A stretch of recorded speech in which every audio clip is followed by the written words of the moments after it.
বাঘিনীকে খোঁজার জন্য, খাঁচাবন্দি করার জন্য কিন্তু বন দপ্তরের কর্মীরা অতি সক্রিয়, তারা চেষ্টা চালিয়ে যাচ্ছে, কিন্তু এখনো পর্যন্ত তারা ব্যর্থ।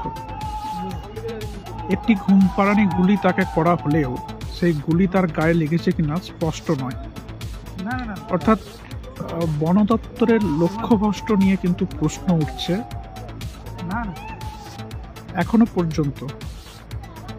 পর্যন্ত অধরা বাঘিনী।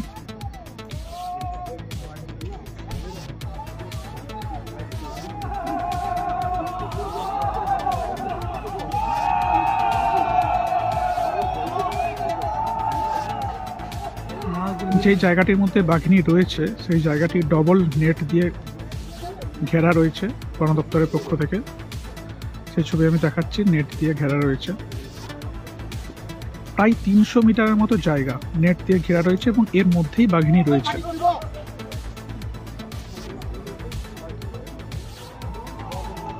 আর এই মুহূর্তে যে জায়গাতে আছে এটা জঙ্গল বলা যাবে না, একটা ঝোপের মধ্যে আছে,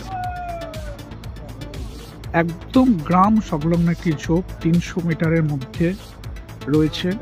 অর্থাৎ সেই 300 মিটারটি চারিদিক নেট দিয়ে, ডবল নেট দিয়ে ঘেরা রয়েছে। কিন্তু এখনো পর্যন্ত বন দপ্তরের পক্ষ থেকে যেটা জানানো যাচ্ছে, তাকে একটি ঘুমপাড়ানি গুলি করা হয়েছিল, কিন্তু বন দপ্তর এটা স্পষ্ট করেনি যে তার গায়ে গুলি লেগেছে কিনা।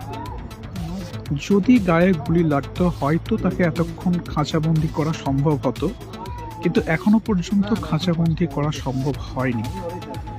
তাই চারিদিকে আগুন জ্বালিয়ে, অর্থাৎ যেই জায়গার মধ্যে বাঘিনী জিনাত রয়েছে সেই জায়গাটা চারিদিকে ঘিরে ফেলা হয়েছে নেট দিয়ে, এবং চারিদিক ঘিরে ফেলার পর আগুন জ্বালানো হয়েছে।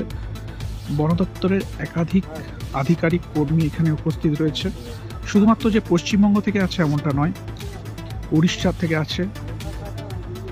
থেকে এসছে, এবং সুন্দরবনের যারা বাঘ বিশেষজ্ঞ, অর্থাৎ রয়্যাল বেঙ্গল টাইগার বিশেষজ্ঞ যারা আছেন তারাও আছেন।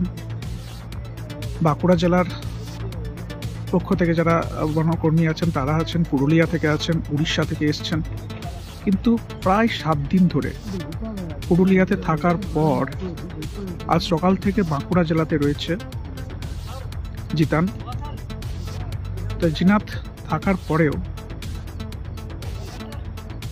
বন দপ্তর যেটা জানাচ্ছে যে তাদের কন্ট্রোলের মধ্যেই রয়েছে, কিন্তু তাদের কন্ট্রোলের মধ্যে থাকার পরেও এখনো পর্যন্ত কিন্তু খাঁচাবন্দি করা সম্ভব হয়নি। ড্রোন দিয়ে তল্লাশি চলছে, উপরেই ড্রোন চলছে, বন দপ্তরের পক্ষ থেকে ড্রোন দিয়ে তল্লাশি চলছে। সেই ছবি আমি দেখাচ্ছি, ড্রোন দিয়ে তল্লাশি অলরেডি চলছে, কোথায় আছে বাঘিনী। এবং এই যে জায়গাটির মধ্যে ঘেরা রয়েছে সেই জায়গার মধ্যে বন দপ্তরের কর্মী এবং আধিকারিকরা ভেতরে রয়েছে। 2 থেকে 3টি গাড়ি রয়েছে ভেতরে তাদেরকে খোঁজার জন্য, এবং একটি জেসিবি মেশিন রয়েছে, একটি খাঁচা রয়েছে। যেটা সূত্রের খবর, সেই খাঁচার মধ্যে একটি মহিষকে রাখা হয়েছে, অর্থাৎ টোপ হিসেবে ব্যবহার করার জন্য। কিন্তু বাঘিনী এখনো অধরা। যত রাত বাড়ছে গ্রামের যারা বাসিন্দা আছেন, যারা গ্রামবাসী আছেন, তারা খুবই আতঙ্কের মধ্যে আছেন। অবশ্য পাশাপাশি যে সমস্ত বাড়িগুলি ছিল তাদেরকে অন্যত্র সরিয়ে নিয়ে যাওয়া হয়েছে, এবং বিশেষ করে এখানে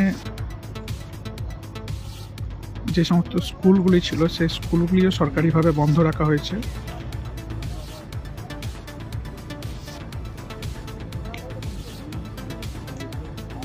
অর্থাৎ যুদ্ধকালীন তৎপরতায় কিন্তু চলছে বাঘিনীকে খাঁচাবন্দি করার চেষ্টা।